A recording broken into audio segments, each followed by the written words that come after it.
What's up everyone, Maximilian here, and welcome to another Black Ops 2 informational video as we gear up and get ready for the next Call of Duty multiplayer experience. In the last few episodes we talked about some of the big changes that are going to be happening to the new Black Ops 2 system, some of the guns that have been recently leaked, if not rumored to have been leaked, and some other stuff that was recently detailed as far as how the HUD, or the heads-up display, is going to look for Black Ops 2. Some pretty cool stuff and some pretty big changes as far as the fire rates of weapons and stuff like that. But perhaps the biggest one, and the one that is not really a rumor anymore, and I think this has been all but confirmed other than the fact that it has not been officially announced yet, but it's been told by members of the Treyarch community that, that this is real, that this is actually how things are going to be in Black Ops 2. This is a pretty huge adjustment. This is the biggest thing that has changed since Call of Duty, I would say since the addition of perks and stuff like that to the actual multiplayer system, so this is pretty substantial, and let's just get into it right now. What they're talking about is something like a point allocation system. Now, to make sense of this, what I'll give you guys is a couple of examples. When you equip weapons, when you equip perks, when you equip secondaries, when you equip flashbangs, all these things just normally went into slots in previous Call of Duty games. They had a slot where you can fill it, and if you put something there, you got something, but you had to place something in that slot in order to use it. A secondary weapon, a primary weapon, 3 perks, kill streaks, death streaks, stuff like that.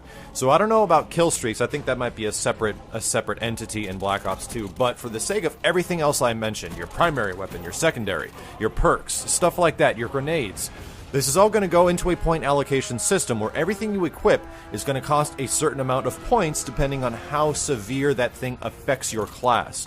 So, for example, some of the things that are the more class-affecting severity type of things you'd be thinking about are your primary weapon and your secondary weapon. Now, let's think about this for a second. If you're running around and you have a primary weapon, let's say that costs like 3 points and you have 10 points. Well, your primary weapon would cost 3 points and your secondary weapon might cost like 2 points, and that secondary could be a variety of things between like machine pistols, handguns, etc., and launchers. When you start assigning these things and you start filling up the categories, you can get your normal, quote-unquote default Call of Duty setup.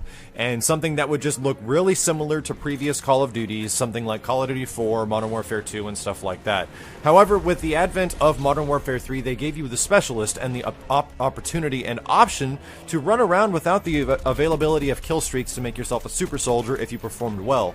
And now Black Ops 2 is going to offer something like that, but a bit different with this point allocation system. Since all these things cost points, you can focus your points on certain areas. If you don't want to equip like a primary weapon or a secondary, and even I think in some of the quotes from Treyarch they have mentioned that this being the case, that if you don't do something like this, this is what you get a result as the example they said. So you don't put on a primary, you don't put on a secondary, that frees up a ton of points. Points that can be used for other things, like perks, or other secondary weapons, or other, grenades or incendiary weapons and things like that. So you get this opportunity now to not run primary weapons at all, but you'd get a ton of perks. If not, like, I would say 3 or 4, maybe 5 or 6 actual perks that you can use at any given time. Which means that you're going to start into a game with nothing. You have a knife and maybe a grenade, or if you choose not to use a grenade or anything like that, you just have a knife. Depending on how things work, this can be a really big dynamic change, and it opens up the possibilities of what you can do in Black Ops 2 a lot more. Now, granted, you eventually knife someone, you jank their gun, and then you're good to go. You're practically, starting off from the start, but it can be really difficult to be running around stealth soldier-like with just a freaking knife as being your default class, even though you have all those perks available. So that's just one example. The other things I'm thinking is that you might be able to equip 2 primary weapons, essentially, giving you the effect of overkill. Forget your secondary weapon, equip a couple more perks, stuff like that. Stuff that would more benefit the weapon you're using or the type of playstyle you're looking forward to playing as. So if you just think about it, there's a lot of dynamics that can happen from this, and it actually changes the way Call of Duty most likely will be played pretty heavily, even more so than anything I've talked about before, with the larger variety of weapons that is rumored to be in the game, with the fire rates of certain guns, with how Black Ops 2 is kind of like changing the way things are, trying to get rid of campers and stuff like that. This is a really big one, and depending on what the perks are, if they are changing, it's going to be stuff that we haven't even thought of yet. It's going to be stuff that's going to be so out there that the game might be a completely different thing than what we remember from previous Call of Duties. And to me, that's a good thing, because after Modern Warfare 3 and it not changing very much from the previous games, and they tried to introduce something new like the support kill streak system.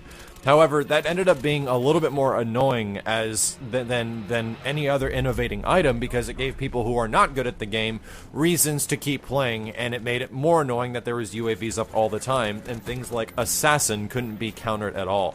So I really have high hopes for Black Ops right now. This stuff gets me excited because it gives me a new reason to try to play Black Ops 2 more than you might have a previous Call of Duty. So stuff like that. Let me know your guys' opinions down below.